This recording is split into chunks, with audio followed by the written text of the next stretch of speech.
Hi, thanks for tuning in. All right, let's get right into it. From Deadwood Meadery here in my neck of the woods of Las Vegas. These guys are located in Henderson. Phenomenal meads. I promise you, I promise you, I promise you. Come to Vegas. Let's go to Deadwood. Their meads are top shelf echelon. Not a joke. Not a joke. Not paid by this meadery. Not sponsored. I'm not nothing. This is genuinely from the heart. And so the item that we have here is called Rosie. It is 7.2% alcohol by volume. And this is their little canning, their little crowler that they filled. I was able to bring it here and we're able to have a conversation. Crack this open. Again, good stuff, worth the money. Great environment, great staff. Phenomenal. Hands down. Really good place to be.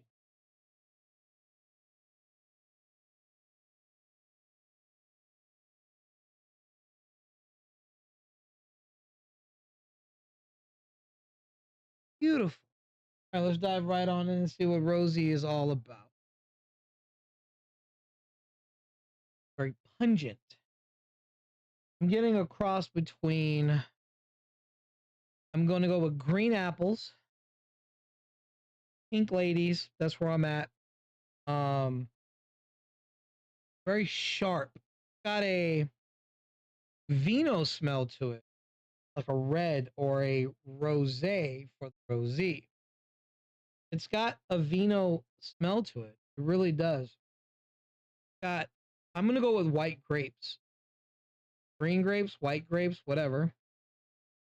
Yeah, it's definitely winish. It's taken away from the mead, but that's okay because these guys really have learned how to manipulate a mead to not just be a mead. They make things for people who enjoy wine as well. I've always said, as long as I've been recording, that if you're trying to get into beer, right, in the craft beer world, great transition into it is from wine to cider to beer. If you can find that bridge, that connection, it's always going to be within that realm, right?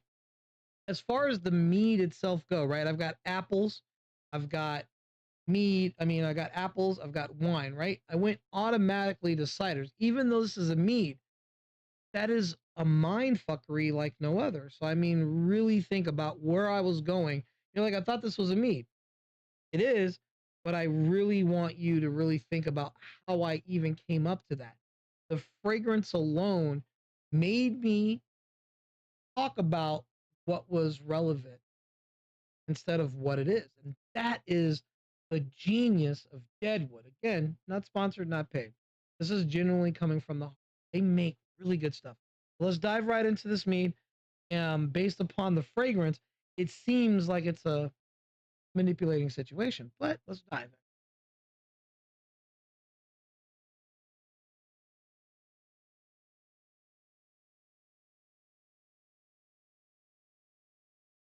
Yeah. Excuse me. Okay. So let's break it down. It's a rosé. Got that rosé feel, a little dry, little little crisp, got some brute to it. Right on that Chardonnay or rosé. A lot of people that can't tell the difference, so I'm throwing that in. Now, there is an interesting apple to it, an interesting apple, but not like a green. But as far as the mead goes, the mead and that honey gives it its texture, it gives it its body. And what's crazy is you would not believe by drinking this that it is a mead. It is. Everything I'm mentioning to you is just phenomenal. Now, I don't know how the combination or the process works. This particular item, Rosie, but if you're not someone who's into like wine or meads or ciders, stay away from this. If you love that goodness, that combination I'm describing, then this is something you should pick up. Now, is it sweet or is it bitter? It's very sweet, but got like a bitter pullback.